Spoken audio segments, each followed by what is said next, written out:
Yo, so your boy in there. We're able to catch 2 trades today. First one was a trade on US 30. 8:30 we had market trade down, run out the London lows, then price started to reject and created this fair value gap in the market. After that, price started to consolidate. Here, I was looking to enter into YM, but I'd lost a trade yesterday and the day before, so I wasn't really trying to risk that much. So that kind of made me miss my entry a little bit. You'll see in a minute. I was trying to put a buy stop, but price started to move too quick. Look at that. That's it right there. Look, I was trying to put a buy stop, and market already opened. Boom, market started pushing, as you'll see in a second. So I was like, alright, cool, I can't risk anymore on this YM. So I had to go to the micros.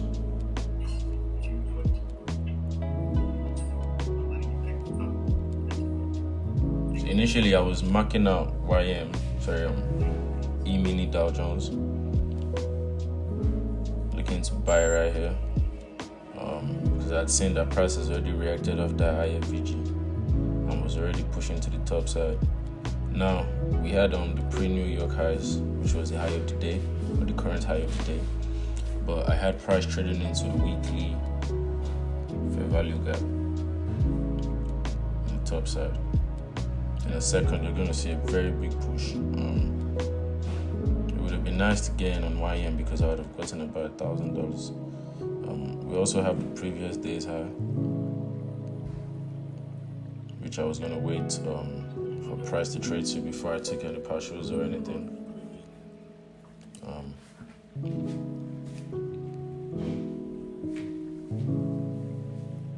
As you can see, price barely gave me any drawdown before pushing.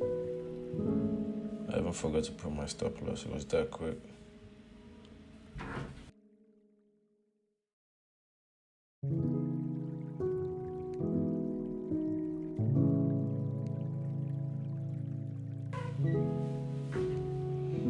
Alright, so right there I go break even. And I would look to partial in a bit. I think I was up about $175 here. 180. So I took out some partials right there. Took out 3 contracts. As you can see, we've also approached the 2 extension of the Asia box. So that's a very good area to take partials. But I was looking for price to actually trade all the way to the midpoint of the weekly fair value gap. If I go forward a bit here, you'd see that price started to push. This is this is YM. This is me going over my trade. I was going to enter with 2 lots, so that would have been $1,000 day right there. But it's alright. We move. We don't cry over spilled milk.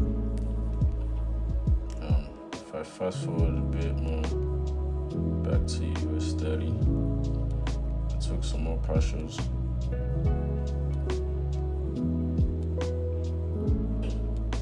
When we got to that high,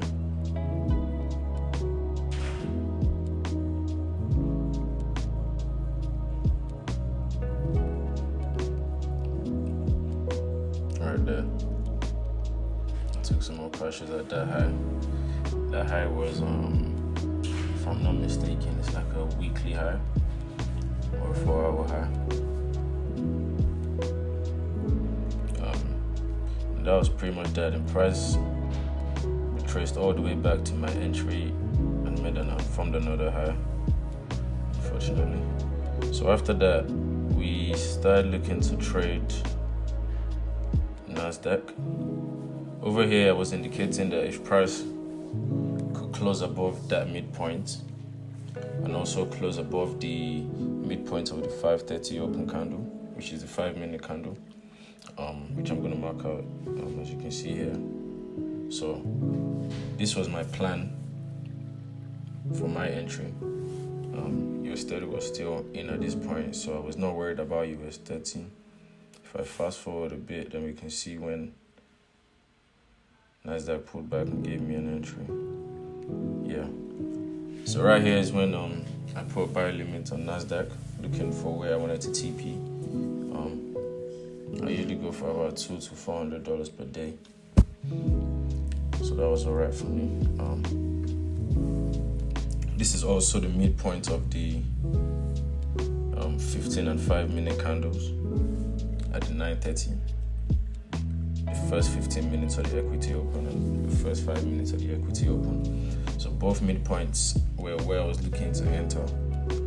If price allowed me to get in. So right here we see that price is going to tap me in, almost zero drawdown right there. So price tags me in. I'm trying to fix my chart for whatever reason. So right there, so that's going to be the low of the swing actually. I could have entered with a bit more leverage, but so as you can see, US30 is currently pulling back into my entry as well, whilst this one is at my entry to buy. So I'm thinking, does the market want to do an SMT, or they're going to be on my side, give both positions in? But unfortunately, US30 got caught out.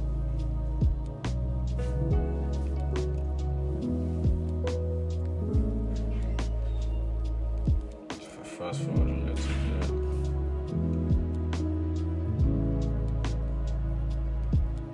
This is me just analyzing. As you can see, we also entered inside the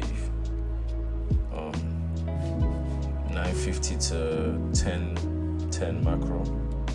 That also gave me some confidence that we were going to push, because usually when we have the macro running on some lows, then breaking structure, the 50% or the fair value gaps formed inside usually forms another run to the high at least. So I was looking to go break even as soon as we started trading up. So right there. So I went break even right there because we traded into the rejection block. Also, whenever we have 930 forming the Judas, I like to see a close before I start buying. So a close above the high formed before the Judas swing. So in a sense, forming a breaker candle. Right here, price didn't close above, so that's why I wasn't as confident in the trade. So now I'm just planning out my exits, looking to take partials at this first high right here, then the rest at 590 area. So right there, price tags me out, and best believe this is the low of the swing. Price starts swinging and just closes back above the midpoint of this 5 minute candle, which is also the first 5 minute candle of the equity open. We close above, then price just decides to push up, but that's alright. Whilst Nasdaq is still lagging behind. So I'm thinking here, like, please don't hit me out. I managed to survive, then price trades higher. I'm looking to hold this trade for real, man. I wasn't really bothered. So now we see prices closed above the 930 high.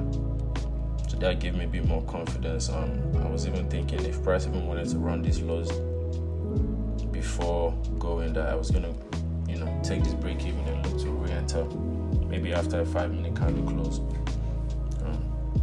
But that did not happen. Price reacted off this 5 minute order block. It's a high probability order block because it traded into a fair value gap as well. In a second, I'm going to change this Wixie into a BPR.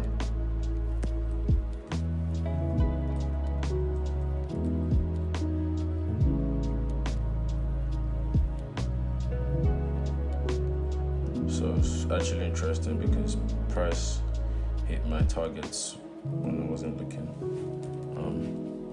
So I caught the first one, which is right there. Let this play out a bit.